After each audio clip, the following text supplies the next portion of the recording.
Om Shanti. Good morning. साकार मुरली 9 सितंबर 2025। बाबा का मीठा मीठा लेटर। हम मीठे मीठे बच्चों के मीठे मंथन के लिए मंथन शुरू करने से पहले पवित्रता के सागर शिव बाबा की पवित्र किरणों के नीचे बैठ जाते हैं और अनुभव करते हैं कि मैं पवित्र स्वरूप आत्मा हूँ, पवित्रता के सागर की संतान हूँ। आज की साकार मुरली बाबा एक तो ये कह रहा है खुद ही अपने ऊपर कृपा करनी है। एक्चुअली कृपा शब्द भक्ति मार्ग का शब्द है। दुनिया में कोई किसी के पास जाते हैं, साधु के पास जाएंगे, सन्यासी के पास जाएंगे तो कहेंगे कृपा करो। भक्ति में बहुत सारे गीत भी बने कृपा के ऊपर। भगवान कहता कर और पा। कुछ भी हो जाए बाबा हम सबको हिदायत दे रहा है कि कुछ भी करके विकर्म नहीं करने हैं, रजिस्टर अपना नहीं खराब करना है। और रजिस्टर ना खराब हो उसके लिए बाबा आज फिर से लगातार कई मुरलियों से बाबा बोल रहा है आँखों को सिविलाइज्ड बनाओ, पवित्र बनाओ। धोखा तो आँखें देती हैं। शुरुआत हमारी कहीं से भी होती है। विकर्मों की शुरुआत कहो, विकारों की शुरुआत कहो, इसकी आँखों से ही शुरुआत होती है। कहते हैं आँखों का था कसूर, छुरी दिल पर चल गई। तो शुरुआत तो आँखें ही करती हैं, है ना। आँखों को ही अच्छा बुरा होता है। तो उसके बारे में और आज फिर से बाबा ने कहा धीरज धर मनुआ। ये पेशेंस बहुत इम्पॉर्टेंट है, शायद बाबा इसलिए जोर दे रहा होगा। किसको कह रहा है? ख़ास करके आप देखो जब कोई बीमार होता है तो उसको ज़रूर कहा जाता है कि भाई पेशेंस रखो, धीरज रखो। लेकिन जब बड़ी बीमारी हो जाती है तो कहाँ तक इंसान धीरज रखे। और आज बाबा ने स्कूल के स्टूडेंट के लिए कहा कि देखो जब पढ़ाई करते हैं तो पता तो हो जाता है हम कितने मार्क्स से पास होने वाले हैं। क्या हमें पता हो रहा है कि नहीं हो रहा है कि हमारी पढ़ाई कैसी चल रही है, हम किस सब्जेक्ट में कितना है। और अगर कोई सब्जेक्ट में उसमें कमज़ोर होता था तो फिर उसके लिए ट्यूशन आदि लगाते थे, है ना। आज इस हालत में अगर शरीर छोड़ जाए तो बाबा कहता है मैं बता सकता हूँ कितना पद पाओगे। और कोई कोई तो ये कमाई बहुत अच्छी तरह से करते हैं, दुनिया वाली कमाई भी बहुत करते हैं। लेकिन जब हम शरीर छोड़ के जाएंगे तो क्या जाने वाला है वो हमें पता होना चाहिए, है ना। और बाबा कह रहा है जो ज़्यादा भक्ति किया होगा उसको ज्ञान समझ में आएगा। आज बाबा ने भी कहा मैं सबसे मुसाफिर, ब्यूटीफुल मुसाफिर हूँ, सारी दुनिया के मनुष्य मात्र को खूबसूरत बनाता हूँ, है ना। तो उसको भी हम देखेंगे। और प्रकृति के 5 तत्वों की भी बाबा ने याद किया कि ये नेचुरल क्लाइमेटीज वगैरह भी नूंद है तो होगा, क्योंकि हम सबको ट्रांसफ़र तो होना ही है और सबका अलग अलग पार्ट है। कोई का 84 होगा, कोई 50-60 भी होगा, है ना। मुख्य बात है अपना रजिस्टर ठीक रखना है। और जो सच्चे सेवाधारी उनको उमंग उत्साह रहेगा तो उमंग उत्साह में खुद भी शक्तिशाली रहेंगे और दूसरों को भी रख सकते हैं। और रूह यानी आत्मा को हम जब चाहें जहाँ चाहें वहाँ स्थित कर सकते हैं क्या? अगर स्थित कर सकते हैं तो यही रूहानी डील है। हम शुरुआत करते हैं कृपा की। भक्ति मार्ग में खूब कहा गया है कृपा करो। भगवान के लिए कहते हैं भगवान कृपा करो, रहम करो। तो भगवान कैसे कृपा करता है? दुनिया में जब भी कोई प्रॉब्लम आती है किसी के ऊपर तो कहता है भगवान ही सुख दुख देता है, भगवान न करे ऐसा हो गया तो। उसकी मर्जी के आगे किसकी मर्जी चलती है? क्या भगवान ये सब करता होगा? हम सब ने 2 बिलीफ सिस्टम सुने ना।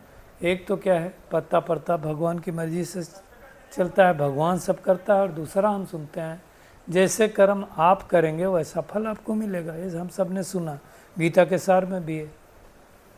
कौन सा हमें सही लगता है, पहला वाला या दूसरा वाला? आप देखो किसी का एक पेरेंट हो, माता पिता हो, तो किसी बच्चे के साथ भेदभाव तो नहीं करेगा ना। भगवान अगर किसी के ऊपर कृपा करेगा तो सबका भाग्य इक्वल लिखेगा, एक जैसा लिखेगा ना, और किसी के भाग्य में दुख नहीं लिखेगा। तो भगवान अगर कृपा कर दे तो सबके ऊपर कृपा कर दे। तो भगवान कहता मैं कृपा नहीं करता हूँ किसी के ऊपर, कृपा तुम्हें अपने ऊपर करनी, कैसे करो और पाओ। तो उसके लिए क्या करो, अपने रजिस्टर को देखो, रजिस्टर खराब ना हो जाए। रजिस्टर कैसे खराब होता है, विकर्म कर लिया कोई तो रजिस्टर हमारा खराब हो जाता है। विकर्म क्या होते हैं अब वो भी हमको पता होना चाहिए, नहीं तो कई बार जिसको हम पुण्य कर्म समझते हैं वो पाप कर्म होता है। कल पुण्य और पाप के ऊपर आया था ना मुरली। तो हमें अपना रजिस्टर देखना है कि हम बोल सकें कि भाई हमारे अंदर इतनी ऑनेस्टी है, इतनी प्योरिटी है, इतनी सत्यता है, कितनी है, तो वो चेक करना है। नहीं तो एक बार रजिस्टर खराब हो गया, रजिस्टर में दाग लग गया, कोई नहीं छुड़ा सकता है। तो रजिस्टर में कोई ऐसा दाग ना लगे जिससे हमें बहुत पछताना पड़े, है ना। इसलिए आप देखो दुनिया में भी वो कैरेक्टर सर्टिफिकेट देते हैं हर कॉलेज में। जब स्कूल ट्रांसफ़र होते हैं तो स्कूल के साथ ट्रांसफ़र सर्टिफिकेट के साथ साथ एक कैरेक्टर सर्टिफिकेट भी मिलता है। तो सबसे बड़ी कृपा यही हमें अपने ऊपर करनी है कि हमें कोई अब रजिस्टर नहीं खराब करना, कोई विकर्म नहीं करना है। विकर्म, क्योंकि अब हम विकर्माजीत बनने आए तो विकर्म कैसे कर सकते हैं। तो कैसे विकर्माजीत बने उसका हमें ध्यान रखना, मेहनत करनी है, बगैर मेहनत के नहीं होगा। और उसके लिए सबसे अच्छा तरीका जो बाबा ने बताया हुआ है कि हमें देही अभिमानी बनना है, देह अभिमान में नहीं आना है ना? तो वो अच्छी तरह से हम समझ सकते हैं। और उसके लिए बाबा कह रहा है अटेंशन रखो आँखों के ऊपर। अब आँखों के बारे में कल भी बाबा ने सूरदास को भी याद किया है ना।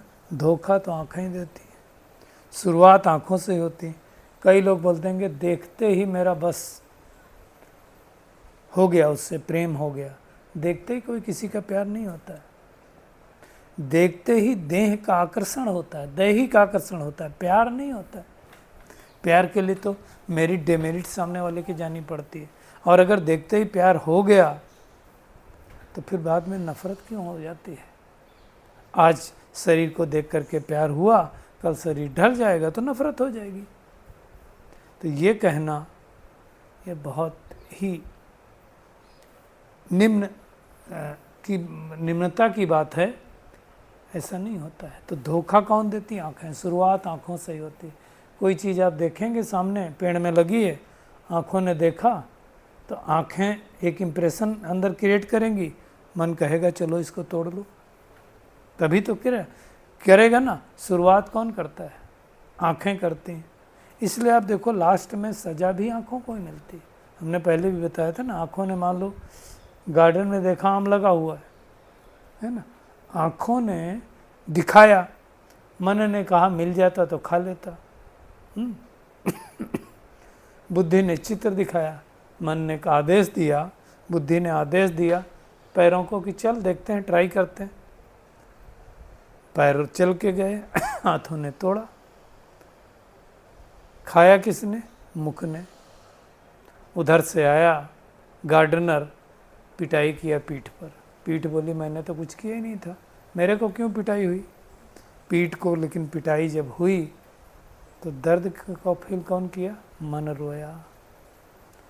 लेकिन रोने के बाद आंसू कहाँ से निकले, आँख से निकले, क्योंकि धोखा किसने दिया था, आँख को दी। आँख नहीं दिया था, शुरुआत तो आँख नहीं किए थे, तो आँख से तो आंसू निकलने वाले। इसलिए बाबा कह रहा है किसी को देखने से कर्मेंद्रिय चंचल में ना आए, ये बहुत इम्पोर्टेंट है। और उसके लिए अगर हम किसी के भ्रुकुटी पर देखेंगे तो नहीं आएंगे, भ्रुकुटी के नीचे देखेंगे तो तकलीफ है। इसलिए हमें बहुत ध्यान देना है, अटेंशन रखना है। बेसिकली ध्यान देने का मतलब अटेंशन रखना है। तीसरी बात जो बाबा ने कही कि धीरज रखो। जैसे संसार में कोई बीमार होता है तो उसको कहेंगे धीरज रखो। अब बीमारी मान लो साधारण होती है तो ठीक है भाई, थोड़ा टाइम में ठीक हो जाएंगे। कोई कोई गंभीर बीमारी होती तो लोग तक कब तक ठीक होंगे, कब तक हम हॉस्पिटल में रहेंगे। भाई अभी मैं अपना बताऊं, अगर हॉस्पिटल में रहना होता था, खुद का रहना हो या बच्चों के साथ कभी रहना हो या किसी के साथ, तो ये लगता था कब डिस्चार्ज होके घर पहुँचे। हॉस्पिटल में रहना किसी को नहीं अच्छा लगता है, और हॉस्पिटल वो जहाँ इतनी गंध आती हो। आज आप जितने भी एलोपैथ के हॉस्पिटल ले लो तो वहाँ पहले तो हम जाते थे तो स्पिरिट की गंध आती थी वो, और मदर टिंचर की गंध आती थी, जाने क्या क्या करते रहते हैं। तो बीमारी होती है तो सभी बोलते हैं भाई, है ना, धीरज धरो तुम्हारे दुख दूर होंगे। अब वो कब दूर होंगे ये तो पता नहीं है। भगवान भी ऐसे कह रहा है कि धीरज रखो तुम्हारे सुख के दिन आएंगे। कब आएंगे? एक दिन तकदीर का सूरज चमकेगा, गम के बादल हटेंगे, धीरज धर मनवा। अब ये धीरज के सहारे आदमी जी सकता है। अगर धीरज छूट जाए, पेशेंस लूज कर जाए तो लोग सुसाइड कर लेते हैं। अब सुसाइड के इतने जो केस हो रहे हैं उनको कोई आशा की किरण नहीं दिखती, तभी तो होते हैं। ये पाया गया है जेल के अंदर जिन लोगों को कोई आस थी मतलब किसी को बच्चे की आस थी, किसी को पति की आस थी, किसी को पत्नी की आस थी, तो वो लोग जिंदा रहे। वो लोग क्या करते थे, मान लो 2 बिस्किट मिले खाने की तो 1 बिस्किट बचा करके रखते थे कि इमरजेंसी में काम आएगा और मैं जिंदा रहूँगा। तो धीरज एक आस बहुत बड़ी चीज़ है ना। कहते हैं कि एक बहन थी, उसको कैंसर डिटेक्ट होने के बाद 4th स्टेज कैंसर होने के बाद उसने कहा मैं तब तक नहीं मरने वाली हूँ जब तक मेरी बेटी की शादी नहीं हो जाएगी, कुछ भी हो। और यकीन कीजिए वो आत्मा उतने दिन उस शरीर में रही और जैसे शादी हो गई उसके 1 हफ्ते के अंदर चल बसी। तो ये संकल्पों की भी पावर होती है। तो धीरज अगर रखेंगे तो पेशेंस नहीं खोएंगे, धीरज नहीं रखेंगे तो फिर जब किसी आत्मा को चारों तरफ से अंधेरकार दिखाई देता है, कहीं उम्मीद की किरण नहीं है, दुनिया में कहते हैं ना उम्मीद पर तो दुनिया टिकी है, जब उम्मीद भी समाप्त हो जाती है तब सुसाइड जैसा कोई कदम उठाता नहीं। तो सुसाइड करना इतना आसान नहीं है, बहुत मेहनत का काम है। जब सब तरफ से आत्मा हार जाती है तब ये कर्म करती है। तो भगवान भी हमें धीरज दे रहा है। आएंगे, तकदीर का सूरज चमकेगा, गम के बादल हटेंगे, है ना। घबराओ नहीं, बाबा कहता क्यों घूम रहे हो भंवरे से, ये गीत की लाइनें हैं। क्यों घूम रहे हो भंवरे से, घबराए हुए भरमाए हुए, तेरी पतझड़ के पत्ते उड़ाते, आंचल में बसंत छुपाए हुए, इन कांटों को चुन चुन रख ले, कलियों के चमन बन जाएंगे, एक दिन सुख के दिन आएंगे। अगली लाइन बहुत सुंदर है। सागर की तरंगें टकरा के स्वयं ही डूबेंगी, तेरी सच की नाव डोलेगी, बहुत डोलेगी मगर न डूबेगी, तूफानों के तूफान के झोंके ही तेरी नैया को पार लगाएंगे, धीरज रतन बनवा, सुख के दिन आएंगे। तो एक दिन आएंगे, हम सब सुखधाम में जाएंगे, और हमें केवल नहीं जाना, सबको दुख से छुड़ाना है। तो इस समय तो सारी दुनिया में दुख है, दुर्गति में है, और बाबा कह रहा खास भारत है ना, और जाएंगे तो भारतवासी ज़्यादातर सुखधाम में। तो इसको समझना है। अब हमारी बुद्धि का ताला खुला है तो हमें क्या करना है, सबकी बुद्धि का ताला खोलना। नई दुनिया और पुरानी दुनिया के रहस्य को सबको समझाना है। देखो नई दुनिया होगी तो आप कोर्स थोड़े लोग होंगे, मतलब जैसे आपका नया झाड़ होता है तो थोड़े पत्ते होते हैं, पुराना झाड़ होता है तो बहुत पत्ते हो जाते हैं। तो सतो प्रधान और तमो प्रधान दुनिया में फर्क तो रहेगा। बाबा कहता है तुम्हारा बुद्धि का ताला खुला लेकिन नंबरवार खुला, सबका एक जैसा ताला नहीं खुला है। तो सब एक जैसा पुरुषार्थ भी नहीं करते, सब एक जैसा धारणा भी नहीं करते। 4 सब्जेक्ट हैं हमारा, ज्ञान योग धारणा सेवा, तो सबकी अलग अलग है। जो जितना पढ़ेगा पढ़ाएगा, भगवान का मददगार बनेगा, उतना ऊंच पद पाएगा। तो मेहनत करनी है। बाबा ने कहा हर एक स्टूडेंट को पता चलता है हम कितने मार्क्स से पास होने वाले। फिर कोई कमज़ोर होता है तो ट्यूशन भी लगाता है। अब हम कमज़ोर किस सब्जेक्ट में हैं, ज्ञान में है, योग में है, धारणा में है, सेवा में, तो ट्यूशन लगाना। ट्यूशन लगाना मतलब क्या, उस पर एक्स्ट्रा मेहनत करना, एक्स्ट्रा पुरुषार्थ करना, यही कृपा है। और क्या कृपा है, एक्स्ट्रा पुरुषार्थ करके गैलअप करना, यही अपने ऊपर कृपा है, और कोई कृपा नहीं। कोई तो इस कमाई में लग जाते हैं और कोई नहीं भी लगते हैं। देखो हम जब शरीर छोड़ के जाएंगे तो क्या आगे जाने वाला है, आप देखो, बताओ क्या जाएगा। जो कुछ इन आँखों से देखते हैं वो नहीं जाएगा। ये शरीर उसी दिन नष्ट कर दिया जाएगा। वो प्रॉपर्टी जो हमारे नाम थी, थोड़े समय बाद बच्चों के नाम या वाइफ के नाम, जो भी बचेगा नॉमिनी के नाम, उसके नाम आ जाएगी, है ना। जो धन वो सब यूज कर लेंगे। तो फिर जाएगा क्या हमारे साथ, तो हमारे संस्कार जाएंगे, हमारा कर्म के अकाउंट जाएगा। इसलिए देखो जब बच्चा पैदा होता है तो उसी दिन उसकी कुंडली बनती है। उसी दिन कुंडली बता करके वो पंडित जी बताते हैं कि कैसा भाग्य लिख करके आया। देखो एक ही टाइम पर हॉस्पिटल में एक ही बच्चा तो नहीं पैदा होता होगा पूरे वर्ल्ड में। मान लो 2 बच्चे एक ही समय में एक ही घड़ी में पैदा हुए, क्या दोनों का भाग्य एक जैसा होगा? नहीं हो सकता। क्यों नहीं होगा? क्योंकि वो आत्मा अपना कार्मिक अकाउंट लेकर के आई है। उसके हिसाब से कुंडली बनती है और उस हिसाब से डिसाइड होता है कि इसका भाग्य कैसा होगा। अब अगर वो जो कर्म करता है, जो पास्ट एक्सपीरियंस लेकर के आया, उसी के हिसाब से चलेगा तो वैसे भाग्य बनेगा। तो ये हमारे साथ जाता है। तो अब हमें ऐसे श्रेष्ठ कर्म कर लें कि हम जब कहीं जाएं अगले जन्म में, तो कुंडली जब बने तो लोग देख करके कहें क्या भाग्य लेकर के आई आत्मा। लेकिन उसके लिए भी पुरुषार्थ करना पड़ेगा, भी मेहनत करनी पड़ेगी। तो अच्छी तरह से समझना है ना। जो मेहनत करेंगे वही विश्व के मालिक बनेंगे, वही सूर्यवंशी के तख्त पर बैठेंगे। कभी बाबा के तत्व स्वप्न में था कि हम पुरुषार्थ करके राज्य पद पाएंगे? कभी नहीं था। राजयोग द्वारा ही हमें ये श्रेष्ठ पुरुषार्थ मिलता है। तो ये अच्छी तरह से समझना है। आज बाबा ने कहा दुनिया में शिव को बाबा कहते, शिव की भी पूजा होती, हनुमान गणेश की भी पूजा होती, ब्रह्मा की पूजा नहीं होती। एक ही मंदिर है पुष्कर में, मतलब अजमेर में। तो गायन श्री कृष्ण का, लक्ष्मी नारायण का होता है, ब्रह्मा का गायन नहीं होता है, क्योंकि वो इस समय पर सांवरा है, आत्मा सांवरी है। बाकी है ना, गोरा तो एक हसीन मुसाफिर एक ही है। कौन? शिव बाबा, जो एवर ब्यूटीफुल है और हमें भी ब्यूटीफुल बना रहा है। हर मनुष्य मात्र को ब्यूटीफुल बना रहा है। जो आत्मा ऊपर से आती है सब ब्यूटीफुल होती है। इसलिए बाबा कहता है, देखो हमारा गीत भी है ना, सत्यम शिवम सुंदरम, वही सत्य है, वही कल्याणकारी है, वही सुंदर है। बाबा कहता है देखो, वंडर ऑफ द वर्ल्ड दुनिया में 7 गाए जाते हैं। वंडर ऑफ द वर्ल्ड तो एक ही स्वर्ग है, और जिसकी स्थापना भगवान करता है। बाप भी एक, स्वर्ग भी एक, है ना। तो वो भगवान आकर के उस स्वर्ग की स्थापना कर रहा है। देखो नेचुरल क्लाइमेटीज भी आने वाली हैं। अभी देखो इस समय कितनी फ्लड कहाँ कहाँ चल रही है, पंजाब में, हिमाचल में, क्या हाल है सृष्टि का।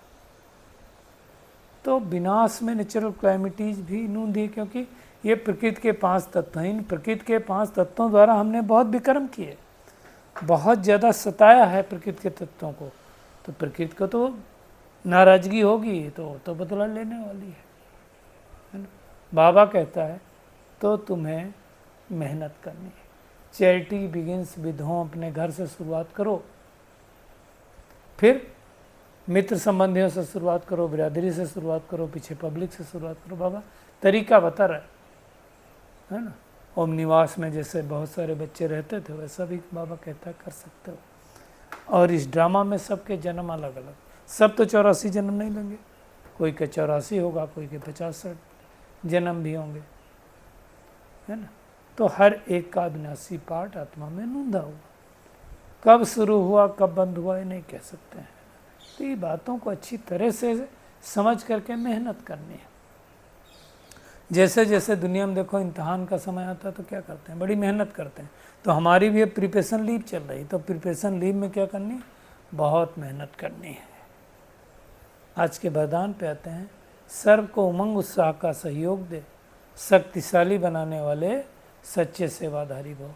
सेवाधारी का मतलब ये है कि हर एक आत्मा को उमंग उत्साह का सहयोग देना, शक्तिशाली बनाना। बाबा कहता है समय कम है, मंजिल ज़्यादा है, रचना ज़्यादा से ज़्यादा आने वाली है। हाँ, अभी 33 करोड़ भी तो पूरे नहीं हुए।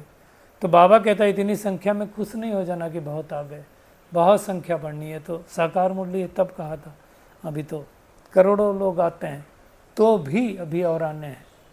बाबा ने कहा आपने जो पालना ली उसका रिटर्न दो। क्या रिटर्न देना है, तो जो आने वाली निर्बल आत्माएं हैं उनके सहयोगी बनो, उन्हें समर्थ अचल अडोल बनाओ, तब कहेंगे सच्चे सेवाधारी। चेक करें मैं सच्चा सेवाधारी बना हूँ, सर्व को उमंग उत्साह में लाता हूँ।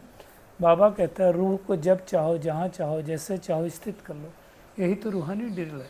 हम कर पा रहे हैं कि नहीं, वो हमें चेक करना है। और अब व्यक्ति सारे में आया है, जिसका मन पावरफुल है उसकी निशानी बाबा ने बताई। क्या निशानी, सेकंड में मन को जहाँ चाहे वहाँ पहुँच जाए, है ना। मन को जब उड़ना आ गया, प्रैक्टिस हो गई, तो सेकंड में पहुँच सकता है, कभी मूल वतन, कभी साकार वतन, कहाँ भी जा सकता है। तो इस अभ्यास को हमें धीरे धीरे बढ़ाना है। पूरी मुरली का होमवर्क यही है कि समय बहुत नज़दीक है, तो अपने ऊपर कृपा करके खुद ही पढ़ाई करनी है। ज़रूरत पड़े तो एक्स्ट्रा पढ़ाई करनी है, ट्यूशन लगाना है।